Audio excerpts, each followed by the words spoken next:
첫 시간에는 여호수아서 19장 말씀을 나눌 것을 개략적인 걸 말씀을 나눴고, 이제는 그 세부적인 내용으로 들어가는 거예요. 갈라디아서 2장 1절에서 9절을 같이 찾아서 읽어보겠습니다. 갈라디아서. 신약 성경의 적용을 알아보기 위해서 그래요. 일곱 교회에 관한 이제 이상을 쭉 추적을 해 나갈 건데, 신분으로 보자면 바울이라는 사람도 혈통적으로는 유대인이었습니다. 그리고 이제 베냐민 지파 출신 사람이죠. 그런데 그는 육신으로 오신 예수님께 사도로 피택된 게 아니고 안디옥 교회의 교사였었다가 주의 성령께서 바나바와 함께 파송을 받은 영적인 사도였습니다. 성령으로 말미암아 사도로 피택된 대표 사도지요. 바울 사도는 갈라디아 2장 1절에서 9절 읽습니다. 14년 후에 내가 바나바와 함께 디도를 데리고 다시 예루살렘에 올라갔나니 계시를 따라 올라가 내가 이방 가운데에서 전파하는 복음을 그들에게 제시하되, 예루살렘 사람들에게 제시했다는 거예요. 유력한 자들에게 사사로이 한 것은 내가 다름질하는 것이나 다름질하는 것이 헛되지 않게 하려 함이라. 그러나 나와 함께 있는 헬라인 디도까지도 억지로 할례를 받게 하지 아니하였으니 이는 가만히 들어온 거짓 형제들 때문이라. 거기에 개출을 쳐놓습니다. 초대교회 때 이미 가만히 들어온 거짓 형제들이 있었습니다. 예수님의 예언에서는 이런 사람들을 가라지라고 그러죠. 사람들이 잘 때 마귀가 가라지 씨를 덧뿌리고 왔다 그랬는데, 그들이 가만히 들어온 것은 그리스도 예수 안에서 우리가 가진 자유를 엿보고, 이 자유를이라는 것은 구속 죄들의 사면을 받은 사람들은 양심의 자유를 얻게 되기 때문에, 복음을 통해서 양심의 자유를 얻게 되기 때문에 마음에 새긴 율법 혹은 유대인의 의문의 율법에서도 다 벗어나서 자유를 받게 되죠. 그것은 결국 진리를 아는 지식이 사람 속에 믿음으로 취해지면 진리를 알지니 진리가 너희를 자유케 하리라. 로마서 8장에서는 죄와 사망의 법에서 너희를 해방하였습니다. 이런 말이에요. 이런 자유를 누리는 것이 뭔가에 대해서 유대인들은 궁금했다 이거예요. 저 사람들은 왜 율법 제도를 할례도 행하지 않지요? 무슨 율법에 따르는 모든 것들을 배제해버려. 안식일도 안 지키지요. 뭐 이러니까 이놈들이 도대체 어떤 놈들이야 하고서 이렇게 살그머니 신자인 것처럼 해서 제자들의 모임에 와가지고 망을 봤다 이 말이죠. 이 사람들이 사실은 구약 성경에는 들짐승들이다 이게, 들짐승들. 그래가지고 이 사람들이 이렇게 가만히 들어온 것은 영적으로 구속하여서 하나님의 것, 그리스도의 것으로 삼은 주님의 양들을 그 중에서 비실비실하고 약한 놈을 잡아먹으려고 그러는 거죠. 그래가지고 자기를 따르게 만들고 자기 사람 만들려고 그러는 거예요. 그들에게 우리가 한시도 복종하지 아니하였으니, 그러니까 그 교회 내에서 벌써 두 세력이 전통을 고수하고자 하는, 유대인의 율법 교리를 고수하고자 하는 어떤 세력과 성령의 증거 계시를 추종하는 세력이 다툼이 암암리에 암투가 있었다라는 걸 지금 알 수 있는 거고, 그런데 바울과 그를 따르는 사람들은 한시도 가만히 들어온 자들, 그런 사람들에게는 복종하지 않았다. 그러니까 율법으로 다시 돌아가지 않으려는 피나는 그 투쟁이 있었다라는 말이죠. 이는 복음의 진리가 항상 너희 가운데 있게 하려 함이라. 유력하다 하는 이들 중에 본래 어떤 이들이든지 내게 상관이 없으며, 뭐 말하자면 유명한 사람이라도 나는 두렵지 않다. 쟤들 신학적으로 교리적으로 뭐 쩍쩍했었지만 나에게는 하나님이, 진리의 하나님이, 계시해 주시는 하나님이 나에게 함께 계시기 때문에 내가 그들이 하나 두렵지 않다, 이제 이 말이요. 말하자면 본래 어떤 이들이든지 내게 상관이 없으며 하나님은 사람을 외모로 취하지 아니하시나니 저 유력한 이들은 내게 의무를 더하여 준 것이 없고, 이 말은 율법으로 다시 돌아가게 하는 것을 강요했다고 해서 바울 사도가 그들의 교리에 굴복한 것이 하나도 없다, 지금 이 말을 하는 거예요. 바울 사도는 무슨 뭐 사람의 손으로 지은 성전을 세우라든지 무슨 신학교를 졸업해가지고 뭐 안수를 받아서 뭐 뭘 하는 그 랍비 학교를 졸업을 했냐 안 했냐, 본인도 하기는 랍비 학교를 졸업해서 그 위임도 받고 다 해본 경험이 있는 사람이니까. 네? 도리어 그들은 내가 무할례자에게 복음 전함을 맡은 것이 베드로가 할례자에게 맡음과 같은 것을 보았고, 베드로에게 역사하사 그를 할례자의 사도로 삼으시니가 또한 내게 역사하사 나를 이방인의 사도로 삼으셨느니라. 또 줄쳐놓습니다. 기둥같이 여기는 야고보와 게바와 요한도 내게 주신 은혜를 알므로, 예루살렘 교회의 기둥이 야고보, 게바, 요한이었다, 이 말이죠. 그런데 예루살렘 교회 이때 당시의 예수님의 사도 시대의 초기 때 예루살렘 교회는 완전한 교회가 아니다라는 걸 아까 이미 말씀을 드렸어요. 그것은 양다리를 걸치는 상태였다, 이 말이야. 그래서 요한도 내게 주신 은혜를 알므로 나와 바나바에게 친교의 악수를 하였으니 우리는 이방인에게로 그들은 할례자에게로 가게 하려 함이라. 하나님은 그분의 경륜을 향하시는 분이다. 그래서 오늘날 어떤 세상 교계의 어떤 목사들이 그렇게 열심을 내는 것은 그것도 하나님의 손에서 허락하심이 없으면 안 되는 거다라는 걸 우리는 인정을 안 할 수가 없죠. 우리 형제 자매님들이 세상에 나가서 복음 전해서 여기다 사람 데려다 놓을 것 같아요? 그래도 예배당에 가서 성경줄이라도 읽어보고 한 사람들을 여기로 데려와야 쉽지. 그래도 돈이 제려, 돈만 있으면 안 되는 것이 없어. 아따, 이제 내 얼굴 펴지게 생겼네 이제 오늘. 그래도 내가 오늘 오자마자 나 김영재님한테 오늘 새벽에 며칠 전부터 내 사실 그랬어. 우리 이상하게 박자매님을 전화를 할까 말까 전화를 하라고 자꾸 하는데, 에이 놔둬야지. 또 그냥 혼자 싸우다가 오늘 오자마자 그 얘기했더니 이제 이렇게 딱 만나게 되고 막. 사람이 이렇게 무시먹은 것도 너무 오래 무시먹이 지내면 안 되잖아. 뭐 얘기가 이제 딴 데로 흘렀는데, 그래서 하나님은 어떤 경륜을 집행하시기 때문에 기독교계를 무조건 오고 쳐버려도 안 되죠. 그것도 하나님의 손에서 하나님의 허락하심이 있기 때문에 그런 일이 있다. 세상 사람들에게 복음을 전해서 초보의 도를 전해서 어쨌든 예수 그리스도라는 구원자에 대한 이야기를 들려주고 성경을 읽게 만들고 하는 신앙의 입문, 기독 신앙의 입문을 시키는 일은 그 사람들이 책임이죠. 베드로가 그냥 고기를 뭐 좋은 거 나쁜 거 가리지 않고 막 걷어 올리는 일이 먼저 있어야 그 다음에 갈라내는 사역이 그 다음에 있는 거다. 내가 이제 이 얘기하려고 그러는 거예요. 그러는 것이지, 사람을 많이 그냥 불러 모으는 것을 그냥 나는 좀 많이 심하게 치는 편인데, 그것만 해서는 되는 게 아니다 이거예요. 그렇게 하는 것도 하나님의 뜻이다. 그렇게 하는 것도. 그 중에 이상하게 그 수많은 무리 가운데에서 되지도 않는 거 섞어서 가르칠 때 그 할렐루야 아멘 하다가 그래도 진리의 말씀으로 분명하게 거듭난 사람은 나중에 갈등하는 때가 온다고 오게 돼 있어요. 그 사람을 빼내야 되는 것이지, 거기가 할렐루야 아멘이고 죽어도 거기가 제일 좋고 그러면은 가만 놔둬야 되는 거예요. 사람은 때가 될 때까지.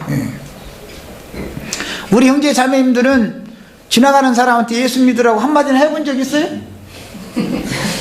이게 입이 안 떨어지죠. 그런데 그 사람들은 용감하게 해버려. 지나간 사람 있으면 예수 믿고 축복 받으세요, 전도지도 막 주고 이거 한다고. 다 하나님이 하시는 일이라는 것은 질서대로 하는 거다. 그분의 보관대로.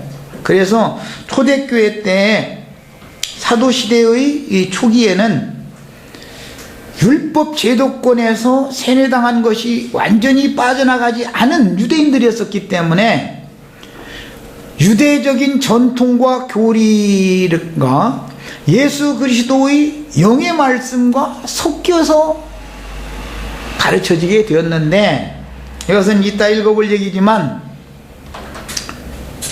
모든 절기 때 누룩 섞은 떡으로 제사를 하겠어요? 누룩 섞지 않은 떡으로 제사를 하겠어요? 나 이렇게 대답할 줄 알았어. 내가 그래서 이렇게 물어보는 거야. 함정이 있어 여기에는. 오순절날 제사하는 떡은 누룩을 섞으라 하겠어요? 섞지 말라 하겠어요? 이거 봐. 그러니까 섞지 말라겠다는 말이 안 맞는 말이잖아. 내가 일부러 그렇게 질문을 한다니까. 나도 꾀가 있어서 그냥 누룩 섞으면 안 된다는 말만 세뇌당해가지고, 일곱 절기 중에 오순절 때의 제사 떡은 누룩을 반드시 섞게 돼 있습니다. 누룩을 넣어서 떡을 굽게 돼 있어요. 하나님의 말씀은 오류가 없다, 착오가 없다는 거 말씀드리려고 그래. 그래서 오순절 때 성령을 받고 나가서 복음을 전할 때는 누룩이 섞여 있었습니다. 유대인의 제도를 처음부터 칼로 베는 것처럼 면도칼로 싹 똑해버리면은 여기 와서도 한참 지나가지고도 혼적인 신앙 끝내라 이렇게 말하면, 내가 이제 막 칼로 면도날로 그냥 예리하게 싹 또 변해버리면은 아파 죽는다고 안 나간다 해버려. 말씀은 준대 말이야. 어떻게 사람이 단번에 그렇게 되느냐고 이러고 따지면 나도 할 말 없죠. 그래서 나도 살살 달래감 설 때가 있어. 다 알지만 말이야. 그게 원 정답은 아닌 걸 나도 알아요. 알지만 그냥 놔두는 거예요. 주님의 손에 맡긴다 이거예요. 주님께서 온전한 데까지 완전히 영적인 사람으로 완전히 딱 갈라지고 분별될 때까지 주님, 나 너무 힘드니까 이제 혼적으로 막 인간적으로 막 이렇게 서로 사랑하자 해서 이렇게 되더라면 이 교회 생활이 굉장히 힘드는 거잖아요. 그래서 혼적인 신앙과 영적인 신앙을 완전하게 딱 갈라내려면은 그게 다 이제 히브리서 4장 12절 말씀에 말씀으로나 이게 되는 건데, 혼적인 것과 영적인 것을 분별해내는, 갈라내는 거는, 그러려면 이건 시간이 좀 필요한 거예요. 그래서 유대교회에서 신약의 교회로 전환되는 데는 과정에서는 반드시 누룩을 섞게 만들어져 율법에 정해져 있었습니다. 그래서 초대교회 때 일이 혼잡했었던 거예요. 이렇게. 자, 예수님이 이제 부활하여 승천하신 후에 사도시대의 초기 때는 혈통적인 이스라엘 사람들 중에서 사도들을 뽑았으므로 이스라엘의 전통과 랍비들의 교훈과 예수님의 새로운 가르침이 혼재되어 사도들까지도 매우 불분명한 것들이 많이 있어서 초대교회 사도시대의 초기에는 누룩이 가르침들이 섞여 있었습니다. 대표적인 거 몇 가지만 뭐 다 찾아낼 수도 있지만 몇 가지만 이제 대표적인 걸 이제 열람을 이렇게 시켜드리자면, 그 대표적인 것은 주님은 분명히 약속의 성령으로 능력을 입혀주실 때까지만 예루살렘에 머물다가 갈릴리의 한 산에서 만나자고 약조하셨고 40일 동안 예루살렘의 제자들에게 주님이 다시 살아나셨음을 여러 모양으로 가르치셨지만 그 열흘 동안은 공간이죠. 40일이 지난 다음에는 승천하셨다잖아요, 감람산에서. 그럼 오순절은 그 후로도 10일이 더 지나서 오는데, 그럼 열흘 동안 예수님이 없어졌다가 갑자기 나타나는 거겠어? 어떻게 됐단 말이에요, 이제. 그 열흘이라는 공간은 뭐냐 이 말이에요. 우리는 성경을 읽을 때 이런 것을 그냥 나는 충청도 사투리로 벌로 그대로 읽어서 넘어가 버리는 관념들이 있는데 우리는 성경을 정확하게 알아야 된다. 말하고자 하는 의중을. 그래서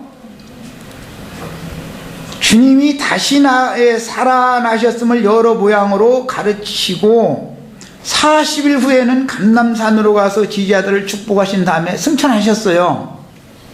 그런데 인자가 다시 온다, 곧 다시 온다 이러고 가셨단 말이에요. 그런데 기독교인들의 생각에는 2000년이 지났는데도 아직도 안 오셨어. 2000년이 지났는데도 기독교인들 생각에는 안 오셨죠.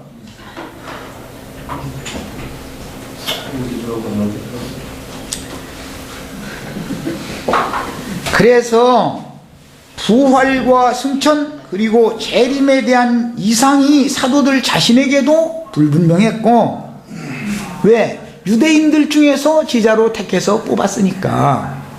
유대인이 관념이 그들에게 세뇌당한 것이, 수천 년 동안 세뇌당한 것이 있는데 불과 3년 반 가르침 받은 거 가지고 이게 싹 씻어지느냐? 물과 성령으로 침례를 받으면 하나님이 나라를 보기도 하고 들어간다 그랬었는데, 그 이제 거듭나는 얘기만 나오면 아주 이제 그 얘기 아주 유명한 파가 하나 있어. 이제 요한복음 3장 보자고 해가면서 나 참 힘들어. 그 사람들만 나와. 그런데 그게 그렇게 하루아침에 씻어지는 게 아니더라는 거예요. 그들은 예수님께 목욕도 다 주님이 가르쳐주는 말씀으로 이미 목욕을 한 사람들이었어요. 그럼에도 육체로는 죽임을 당하시고 영으로는 살림으심을 받아가지고 제자들 속으로 오기 위해서는 그냥 와서는 안 된단 말이에요. 승천하셔서 하나님의 모든 영광을 가지고 제자들에게 오셔서 제자들 속에 하나님의 영광을 실현해야 되는 문제가 있기 때문에 이거를 실현하는 과정에 대해서 초대교회 때의 사도시대의 초기의 사도들마저도 이해가 불분명했다 이 말이에요. 뿐만 아니라 예루살렘 성과 성전은 돌 위에 돌이 하나도 남지 않고 다 무너뜨리라고 하는 예수님의 예언이 있었지만 이것이 어떻게 된다는 뜻인지에 대한 이해가 없었다 이거예요. 그래서 마태복음 24장 그 말씀으로 시작해서 그때 유대에 있는 자들은 어디로 도망가라고요? 산으로 도망가라고 했는데 도대체 어느 산으로 가라는 말인지 몰랐다 이거예요. 그때 예루살렘의 제자들이 함께 있으면서 내가 어디로 도망을 가야 되는지를 모르고 있는 거예요 지금. 이러고 있는 거예요. 오늘날 기독교인들도 마찬가지요. 내가 그렇게 몇 년 가르침 받고도 아직도 몰라. 지금 이거 나도 지금 이 시간에 무슨 얘기하려고 하는지도 몰라. 나 같으면 벌써 감이 딱 와버려. 나 같으면 이 정도 얘기하면은. 이처럼 제자들이라 할지라도 유대교에 심취되어 있다가 빼내심을 받은 육신으로 오신 예수님께 부르심을 받은 제자들은 불분명한 것이 많았었던 것이다. 초대교회 때는. 그런데 오늘날 어떤 신령하다 하는 사람들 보면 초대교회로 돌아가야 된다고 그랬었는데 초대교회로 돌아가면 안 됩니다. 알고 돌아가야지. 예루살렘 교회로 가자는 말이요? 혼재되어 있는, 혼합되어 있는 옛것과 새것을 새천을 주워놓고 나서는 너희 마름질 다시 잘하고 너희 치수 몸에 맞도록 마름질 잘 해가지고 요 재봉산에가 따로 보내줄 테니까 그거 몇 개서 옷 딱딱 맞춰서 입어. 그리스도로 옷 입는 게 그 말이지요. 야, 새천이라는 건 진리의 성령을 보낸다 이 말인데, 새것을 보낸다 이 말인데, 야, 그리스도로 옷 입으려면 새천을 주셨으면 자기 몸에 맞도록 제단을 주님께 맡겨가지고 호온다 그러는데, 이제 성경에는 호지 않는 수고 통호지 얘기하면서 호온다 그러는 게 재봉을 해서 이렇게 이런데 이렇게 마무리한다 이제 이런 말인데, 깃을 만든다 이런 말인데, 이걸 어떻게 하는지를 몰랐다 이거예요.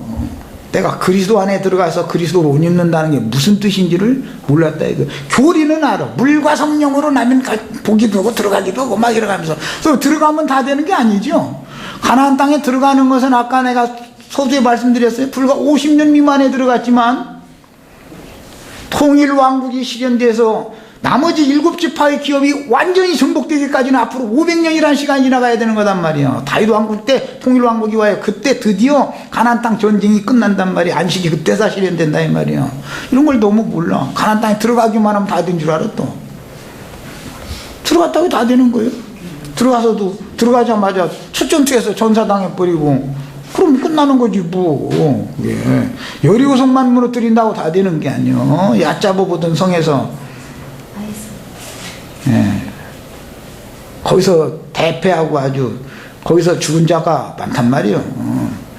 뭘 알아야 돼 성경을 정확하게. 그래서 말하고자 하는 의중을. 그래서 아까 이제 저 시간에 내가 사방에다가 그냥 새끼는 많이 쳐놓는데 말이요, 많이 낳는 것도 중요하지만 힘이 있으면 많이 나서 많이 기르면 좋죠. 뭐 한 달에 돈 1,000만씩 벌면 뭐 많이 나면 좋죠. 그런데 뭐 그 능력 없으면 조금 날 수밖에 없는 거예요. 조금 낳고서도 책임지고 길러야 돼. 하여튼 예. 이게 신약 경륜이다 이게. 그래서 예루살렘 성의 멸망 예언에 대하여도 불분명한 상태였으므로 오순절 이후로도 실제로는 능력으로 옷 입힐 때까지 이 성에 머물라 이렇게 명령하셨지, 능력으로 옷 입은 다음에도 이 성에 계속 있어라 이렇게는 안 했죠. 예루살렘에서 도망가야죠. 이제 능력으로 옷을 딱 입은 다음에는 도망가야죠. 그럼 어디로 도망갈 길을 알아야 되잖아. 그때 저 유대에 있는 자들은 산으로 도망가라고 그랬으니까 백두산으로 가란 말이야, 한라산으로 가란 말이야, 어디로 가란 말이야. 왜 도대체 응? 뭘 알아야 되잖아. 응? 그런데 오순절에 능력으로 옷을 입은 후로도 사도행전 15장 이후까지도 예루살렘에 모였다 이거예요. 성전에. 그렇다고 해서 성전에만 날마다 절기를 지키느라고 모였느냐? 율법도 지키느라고, 율법 지켜야 되려면 성전에 가야 될 것이고, 신약 복음을 이루려면은 지체들이 집에 모여야 되겠죠.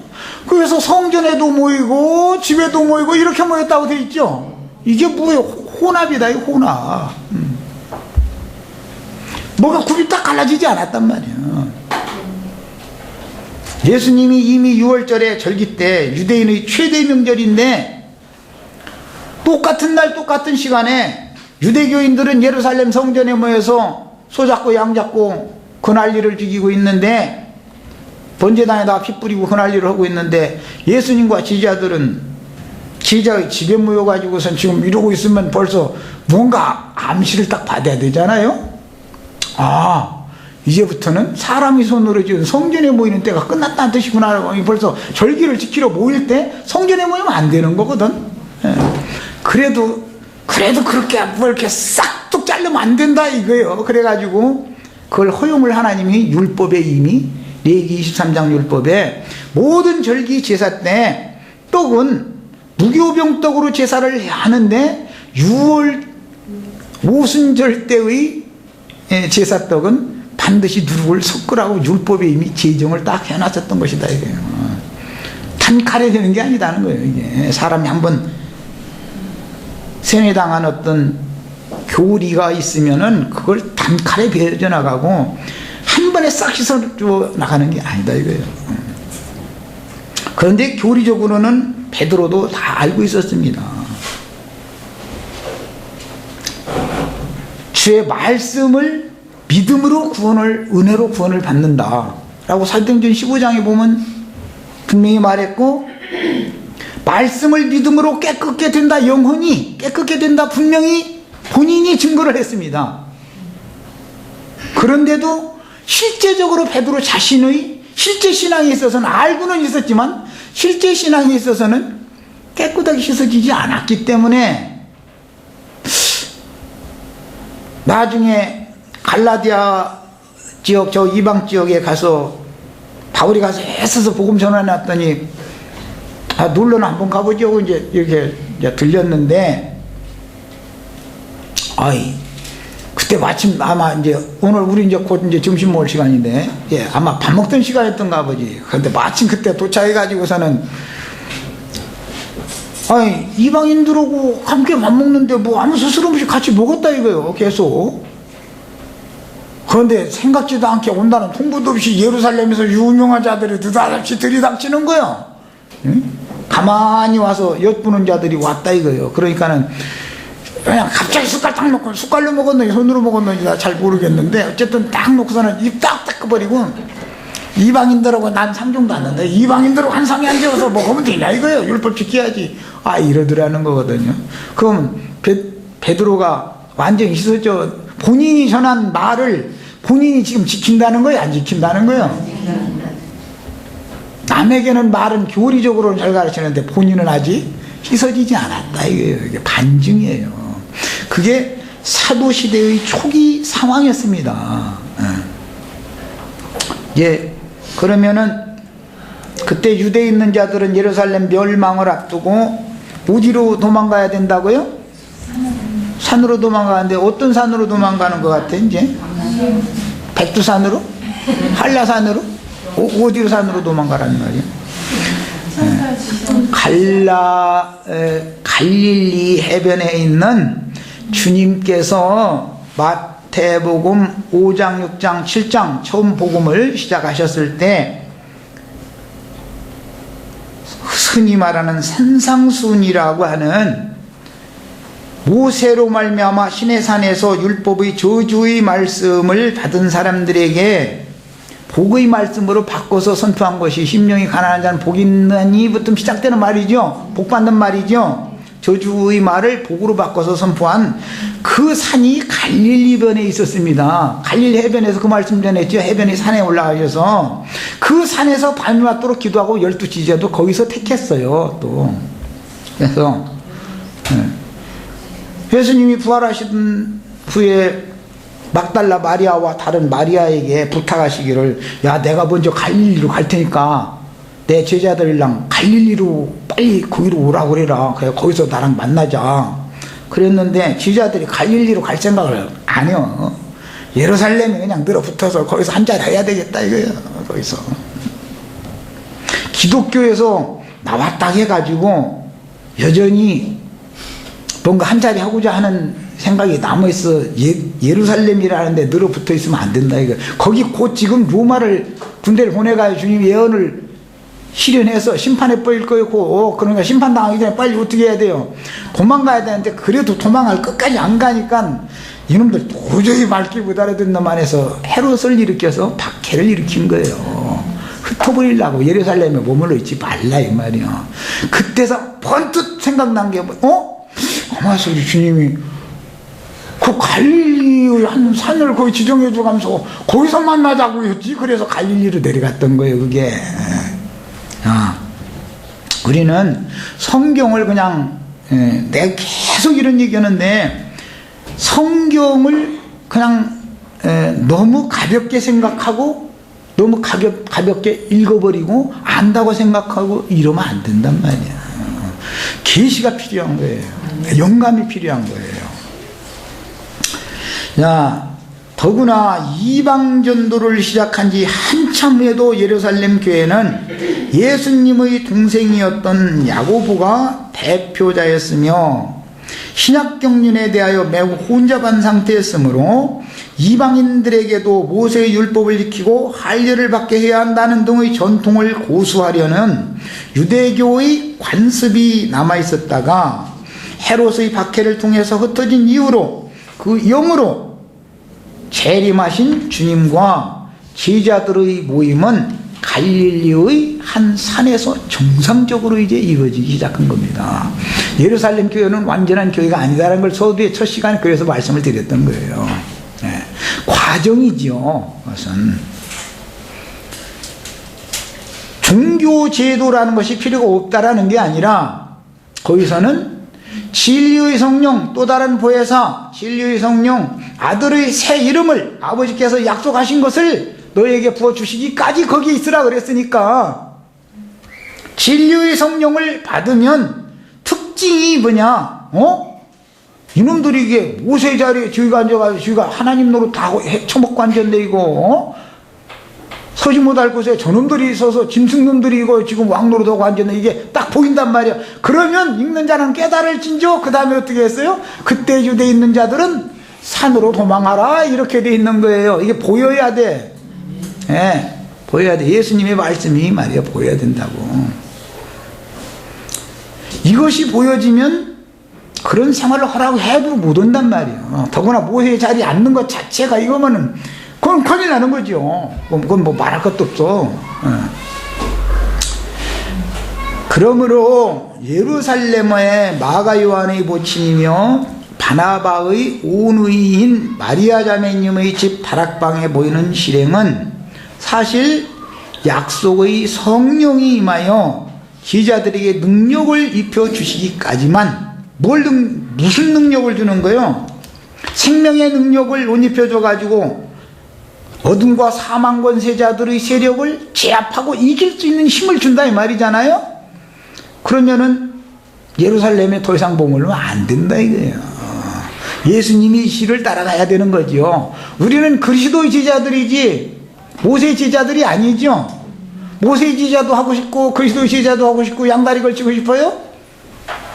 이거는 성령을 너무 모르는 사람들이다 이거예요. 지금 혼잡이다. 전부 모든 게 다. 모든 게 그냥 딱 갈라진 게 없어.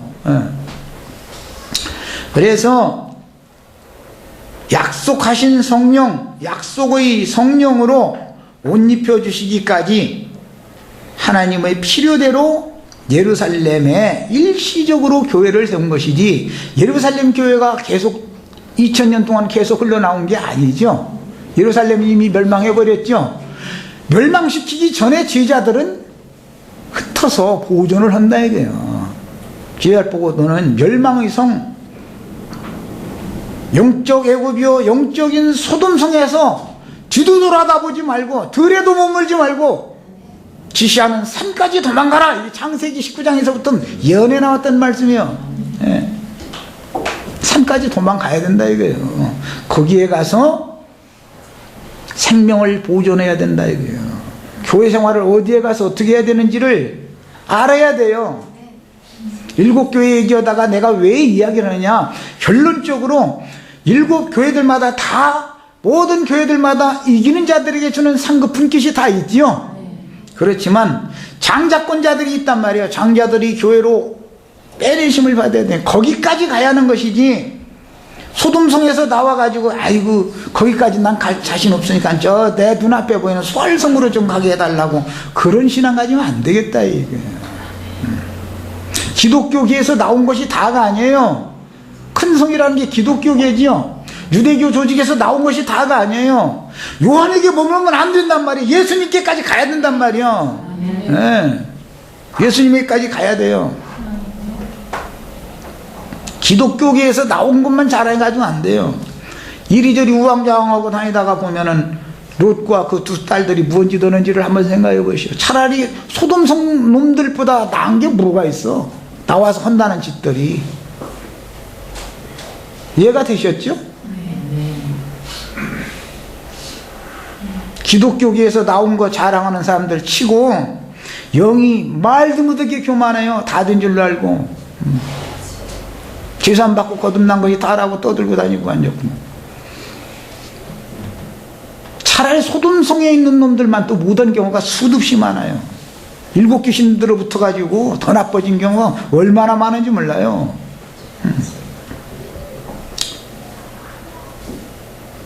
만남의 장소를 재림하신 주님이 40일 후에 승천하셨다가 감람산에 갈릴리의 해변가에 있는 그 산에서 만날 때는 재림 다시 오시게 곧 다시 오겠다고 한 열흘 후에 오신 그 주님이 거기 가서 미리 기다렸단 말이야. 그런데 한참이 지나도록까지도 예수님만 혼자 기다리고 제자들이 안 오는 거예요. 도저히 안 되게 생겼으니까 헤롯을 들여서 결국은 여기서 쫓아내면 이놈들이 결국 이 자리를 이렇게 도우겠어. 그러고서는 이렇게 하신 거예요. 우리 형제 자매들 체험적으로도 한번 보세요. 어떤 군경과 어려움이 생기면은 내가 이게 휙휙 돌아가죠. 이게 옛사람이 이게 그래가지고 이렇게 몰아대면 난 이쪽으로 가지 하고서 벌써 계산 딱 되고 앉았는데 예수님은 그곳에 가서 금을 딱 쳐놓고 나서 물은 하시는 거예요. 딱 붙잡힌다면서 아이고 주님이 나보다 먼저 오셔서 여기서 이렇게 금을 쳐놓고 기다리셨네요. 이게 된단 말이에요. 네. 이게 복음이에요. 예수님의 승천 이후 사도시대의 초기에 있었던 이런 누룩은 말씀을 이루기 위한 과정으로서 이미 절기의 율법에는 오순절만큼은 누룩을 섞은 떡을 제물로 사용하도록 정해졌기 때문에 역시 말씀이 이루어진 것이니 성경이 얼마나 정확한 하나님의 계획을 계시하고 있는 책인지를 우리는 신뢰할 수가 있습니다. 성경을 안다면 말이에요. 레위기 23장 16절로 17절 읽겠습니다.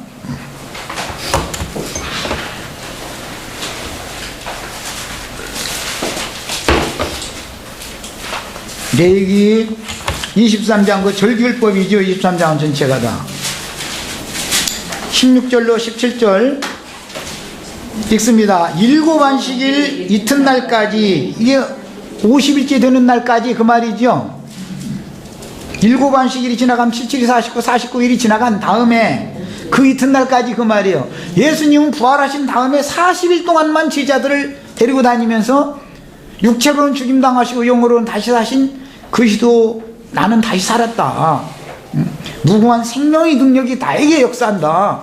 생명은 예수 안에 있는 거. 그래서 사망을 이기는 생명 능력이라는 건 그 능력으로 옷 입혀질 때까지 되는 이성에 유하다가 이제는 산으로 도망가라. 내가 지시에는 그 산에서 만나자 이미 약조가 돼 있었던 거다 이 말이에요. 그래도 사람들은 본인의 체험이 없으면은 말씀대로가 안 되는 거예요 이게. 그래서 기독교계의 어떤 것을 적당하게 받아들이려고 하는 이걸 오늘 이 시간은 적어도 이 시간은 이제 중점이 이거예요. 적당하게 취해가면서 주님이 봄된 교회 생활도 하려고 가면서 이런 양다리 걸치는 이것은 끝내야 된다. 이건 안 돼. 이것을 계속해서는 안 되는 거다 이거예요. 언제까지 그럴 거냐 말이에요. 언제까지. 자, 이제 읽어나갑니다. 일곱 안식일 이튿날까지 합하여 50일을 계수하여 새 소제를 여호와께 드리되 너희의 처소에서 10분의 2 에바로 만든 떡 2개를 가져다가 흔들지니 이는 고운 가루에 누룩을 넣어서 구운 것이요. 오순절 떡은 누룩을 넣어서 구워라 이렇게 돼 있죠.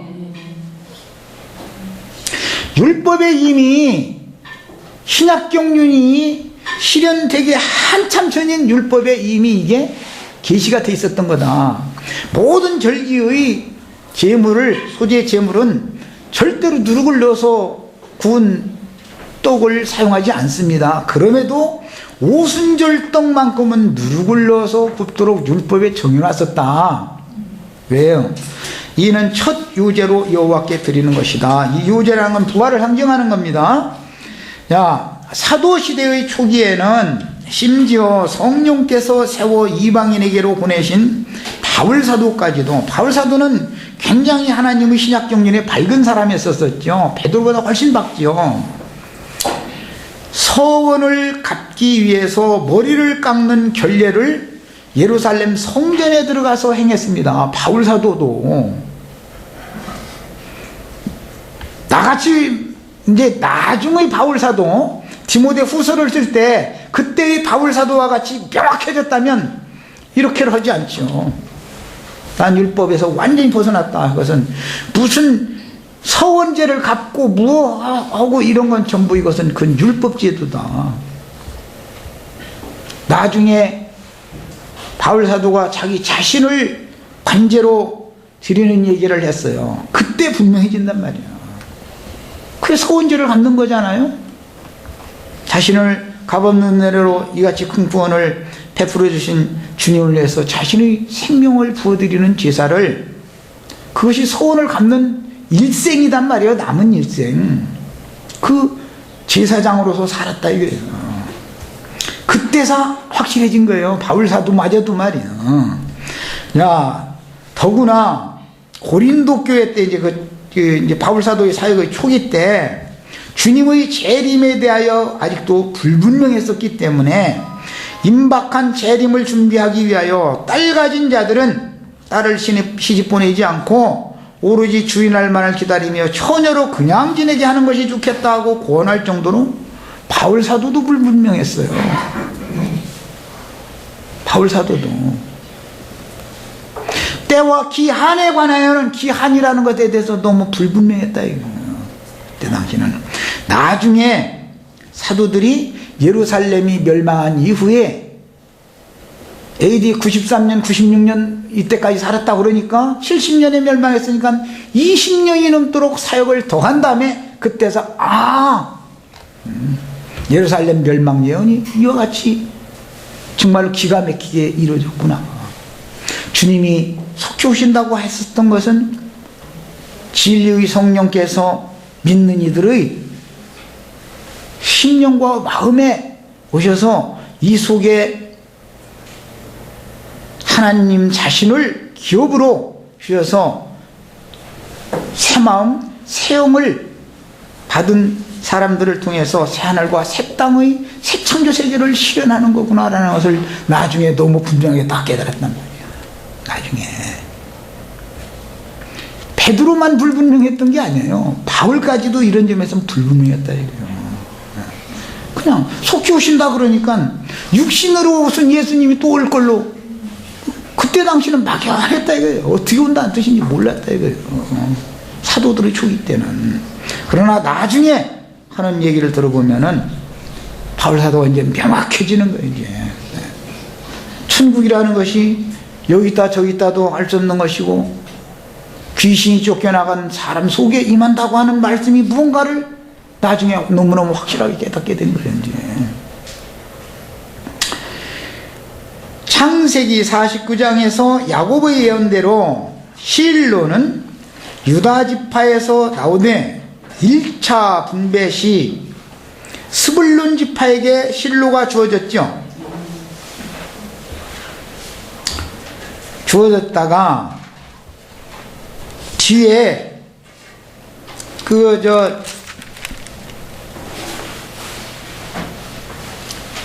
실로를 스불론 지파 기업 이야기를 쭉 읽어나가 보겠습니다. 셋째로 스불론 자손을 위하여 그들의 가족대로 제비를 뽑았으니 하고 나서 그들의 기업 이야기가 쭉 나오는데 그들의 기업이 실로가 있었던 지역이었습니다. 이 지역 중에 베들레헴이라는 곳이 나와요. 베들레헴. 실로이신 안식이신 천천히 흐르는 물인 진리의 성령이 되신 주님이 안식을 주러 오실 때 육신으로 오실 때는 15절에 보면 어디로 와요? 베들레헴으로 와요. 베들레헴으로. 그런데 베들레헴은 원래는 유다 지파의 기업이 아니라 스불론 지파에게 준 기업이었습니다. 거기가. 이 스불론 지파 지역이 있는 갈릴리 해변 지역을 유대인들은 이방의 갈릴리요 이렇게 부르죠. 흑암에 앉은 자들이다 이렇게 부르고 버림받았다고 생각했다 이거. 하나님이 이들을 다 버렸다 말이야. 이랬다 이거. 그런데 예수님이 갈릴리 해변의 그 긴네렛 호수편에 있는 이 베들레헴이라는 곳으로 왔다 이거예요. 이게 얼마나 놀라운 얘기인지를 우리는 성경에 보면 우리는 모두 베들레헴, 그 에브라 땅의 베들레헴은 유다 지파의 기업이지 이렇게는 다 알고 있죠.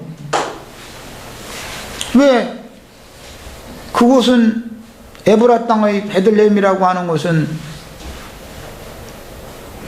모압 여자를 취해서 다윗의 할아버지를 낳은 오벳이라고 하는 게 오벳이 다윗의 할아버지죠. 오벳의 아버지가 누구였어요? 룻의 신랑 된 사람이 누구요? 보아스 사람이 에브라 땅 베들레헴의 유력자였죠. 그 베들레헴이라는 것은 원래는 유다 지파의 기업이 아니었어요. 스불론 지파의 기업이었어요. 예수는 유대인의 하나님만이 아니고 이방인의 하나님도 돼야 되기 때문에 이렇게 암시가 된다 이거예요. 이방 땅에. 이방 땅인데 왜 나중에는 그것이 유다 땅이 되냐 말이요. 이게 이런 것을 우리는 성경에서 다 찾아 읽을 줄을 아셔야 돼요. 성경 읽을 때는 그냥 벌로 읽으시면 안 된다. 시간이 다 됐어요 벌써요? 그러면은 우선은 시간이 됐기 때문에 여기까지만 하고